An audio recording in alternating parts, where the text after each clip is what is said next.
महाभारत कब, कहाँ, क्यों और कैसे हुई थी, जानिए सबूत। महाभारत को महाकाव्य रूप में लिखा गया भारत का ऐतिहासिक और दार्शनिक ग्रंथ माना जाता है।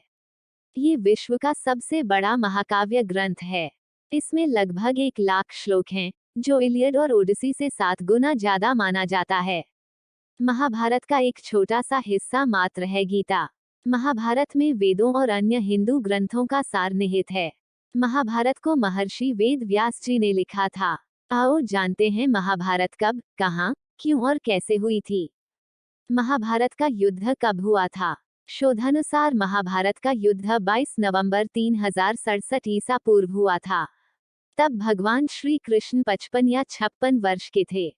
हालांकि कुछ विद्वान मानते हैं कि उनकी उम्र 83 वर्ष की थी। महाभारत युद्ध के 36 वर्ष बाद उन्होंने देह त्याग दी थी। इसका मतलब 119 वर्ष की आयु में उन्होंने देह त्याग किया था।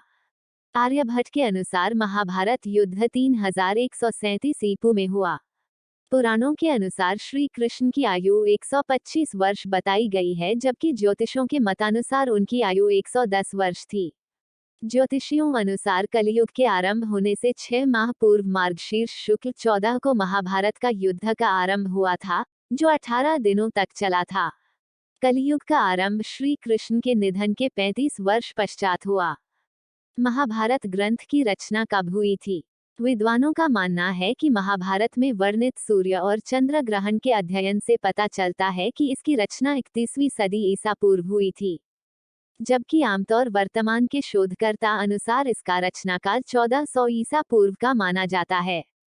ताज़ा शोधानुसार ब्रिटेन में कार्यरत न्यूक्लियर मेडिसिन के फिजिशियन डॉक्टर मनीष पंडित ने महाभारत में वर्णित 150 खगोलीय घटनाओं के संदर्भ में कहा कि महाभारत का युद्ध 22 नवंबर 3067 ईसा पूर्व को हुआ था। उस वक्त भगवान कृष्ण 55-56 वर्ष के थे। इसके कुछ माह बाद ही महाभारत की रचना हुई मानी जाती है। शोधकर्ताओं के अनुसार वेदव्यास की महाभारत को 3 चरणों में लिखी गया था।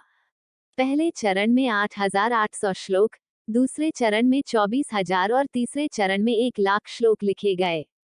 वेदव्यास की महाभारत के अलावा Bhandarkar oriental research institute, Pune की संस्कृत महाभारत सबसे प्रामाणिक मानी जाती है। अंग्रेजी में संपूर्ण महाभारत 2 बार अनुदित की गई थी। पहला अनुवाद 1883-1896 के बीच केसारी मोहन गांगुली ने किया था और दूसरा मनमंथनाथ दत्त ने 1895 से 1905 के बीच। 100 साल बाद डॉक्टर देवरॉय तीसरी बार संपूर्ण महाभारत का अंग्रेजी में अनुवाद कर रहे हैं। महाभारत का युद्ध कहाँ हुआ था? महाभारत का युद्ध कुरुक्षेत्र में लड़ा गया था। कुरुक्षेत्र हरियाणा में स्थित है। लड़ाई के लिए कुरुक्षेत्र का चयन श्री कृष्ण ने ही किया था। इसके पीछे कारण था कि जब कुरु इस क्षेत्र की जुताई कर रहे थे, तब इंद्र ने उनसे जाकर इसका कारण पूछा। कुरु ने कहा कि जो भी व्यक्ति इस स्थान पर मारा जाए, वह पुण्य लोक में जाए, ऐसी मेरी इच्छा है। इंद्र उनकी बात को हंसी में उड़ाते हुए स्वर्गलोक चले गए, लेकिन बाद में उन्हें ये समझ में आ गया। ये बात भीष्म, कृष्ण आदि सभी जानते थे, इसलिए महाभारत का युद्ध कुरुक्षेत्र में लड़ा गया। महाभारत के वन पर्व के अनुसार कुरुक्षेत्र में आकर सभी लोग पापमुक्त हो जाते हैं, और जो ऐसा कहता है कि मैं कुरुक्षेत्र जाऊंगा और वहीं निवास करूंगा, यहाँ तक कि यहाँ की उड़ी हुई धूल के कण पापी को परम पद देते हैं। नारद पुराण में आया है कि ग्रहों, नक्षत्रों एवं तारागणों को कालगति से आकाश से नीचे गिर पड़ने का भय है, किंतु वे जो कुरुक्षेत्र में मरते हैं पुनः पृथ्वी पर नहीं गिरते, अर्थात वे पुनः जन्म नहीं लेते। भगवद गीता के प्रथम श्लोक में कुरुक्षेत्र को धर्म क्षेत्र कहा गया है। क्यों हुआ था महाभारत का ये युद्ध? कुरुक्षेत्र में कौरवों और पांडवों के मध्य कुरु साम्राज्य के सिंहासन की प्राप्ति के लिए युद्ध लड़ा गया था। हालांकि युद्ध लड़े जाने के और भी कई कारण थे। कहते हैं कि यदि कौरव पांडवों को 5 गांव दे देते तो युद्ध नहीं होता। दूसरा कारण ये कि यदि कौरव और पांडव जुआ नहीं खेलते तो युद्ध नहीं होता। चलो यदि खेल भी लिया था तो द्रौपदी को दांव पर नहीं लगाते तो भी युद्ध टल जाता। तीसरा कारण ये कि यदि द्रौपदी दुर्योधन को अंधे का पुत्र अंधा नहीं कहती तो उसका चिरहरण नहीं होता और ना ही युद्ध होता। कैसे हुआ था महाभारत का युद्ध? महाभारत के युद्ध में रथ, घोड़े, हाथी, ऊंट के अलावा कहते हैं कि वायुयान का भी उपयोग किया गया था। अस्त्र और शस्त्र दोनों ही अलग अलग प्रकार के घातक हथियार थे। अस्त्र उसे कहते थे जो किसी मंत्र या किसी यंत्र द्वारा संचालित होते थे, और शस्त्र उसे कहते थे जो हाथों से चलाए जाते थे। अस्त्रों को मंत्रों द्वारा दूरी से फेंकते थे, जैसे पाशुपतास्त्र, ब्रह्मास्त्र, गरुड़ास्त्र आदि। उक्त सभी को दिव्यास्त्र कहते थे। शस्त्रों को हाथ से भी चलाया जाता था। शस्त्र दो प्रकार के होते थे, यंत्र शस्त्र और हस्त शस्त्र। यंत्र शस्त्र के शक्ति, तोमर, पाश, बाण, सायक, षण, तीर, परिघ, भिंदीपाल, नाराज आदि होते थे, जबकि हस्त शस्त्र के अंतर्गत रिष्टि, गदा, चक्र, वज्र, त्रिशूल, असी, खंजर, खप्पर, खड्ग, चंद्रहास, फरसा, मुशल, परशु, कुंटा, शंकु, पट्टिश, वुशी, तलवार, बरछा, बरछी, कुल्हाड़ा, चाकू, भुशुंडी आदि। उक्त सभी से युद्ध लड़ा जाता था। युद्ध में दोनों पक्षों की सेना के शिविर।